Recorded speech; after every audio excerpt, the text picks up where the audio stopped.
À 7h30, le journal est présenté par Christophe Lamar. Bonjour Christophe. Bonjour Thierry, bonjour à tous. Ce n'est plus un rideau, mais un mur de feu que les pompiers doivent désormais combattre en Gironde. Plus de 7000 hectares de pins et de broussailles partis en fumée à Landiras comme à la Teste de Buch. Les évacuations d'habitants et de hameaux se multiplient depuis hier soir. Sur place, des témoins parlent de cauchemars, de situations post-apocalyptiques. Le maire de la Teste de Buch, lui, a du mal à contenir sa colère.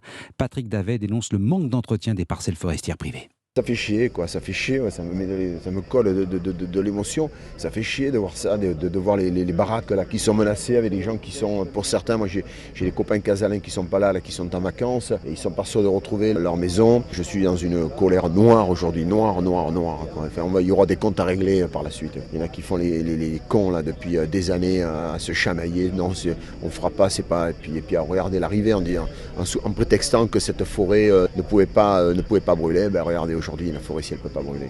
Il ne s'est pas nettoyé depuis des années. C'est depuis des années, c'est pas nettoyé. Donc aujourd'hui, on a 2400 hectares de forêt. Et là maintenant, c'est les maisons qui sont menacées. Faut arrêter. Il y aura des comptes à régler. Il y en a qui vont devoir rendre des comptes.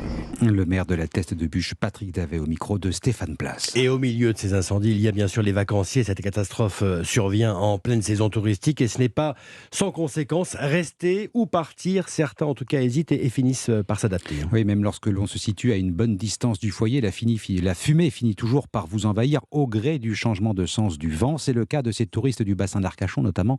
Ils sont à quelques kilomètres seulement de la Teste de Buch. Reportage Stéphane Place. On a le nuage de fumée et on va s'en aller. On respire mal et puis ça sent la fumée, quoi. Ça va tourner en un quart d'heure. On va aller ailleurs, on va se décaler. Comme Damien, obligé, vous l'avez entendu, de plier sa serviette et de quitter cette plage ici, eh bien, cette famille en vacances venue de la région lilloise se trouve à son tour prise dans un nuage de fumée tirant sur le gris, un brouillard soudain qui pique instantanément la gorge.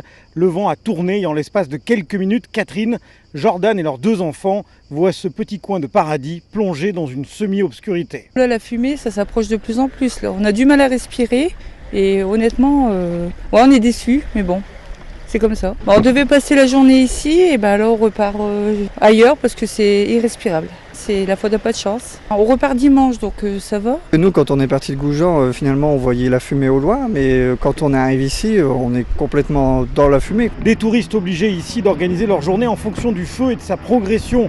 Plusieurs campings évacués, dont l'accès demeure interdit, des déviations et ce panache de fumée qui se déplace. Curieuses vacances avec au-dessus de la tête le balai des Canadair et des Dash qui larguent des tonnes d'eau et de produits retardants. Pas vraiment la carte postale que ces juilletistes avaient imaginé. Un reportage de Stéphane Place. Les fortes chaleurs n'arrangent pas la situation. La Gironde et 10 autres départements sont placés en vigilance orange canicule. À Tarascon, dans les Bouches-du-Rhône, l'incendie qui a parcouru près de 1000 hectares est désormais fixé. Les pompiers restent toutefois prudents pour la suite. La météo annonce du Mistral.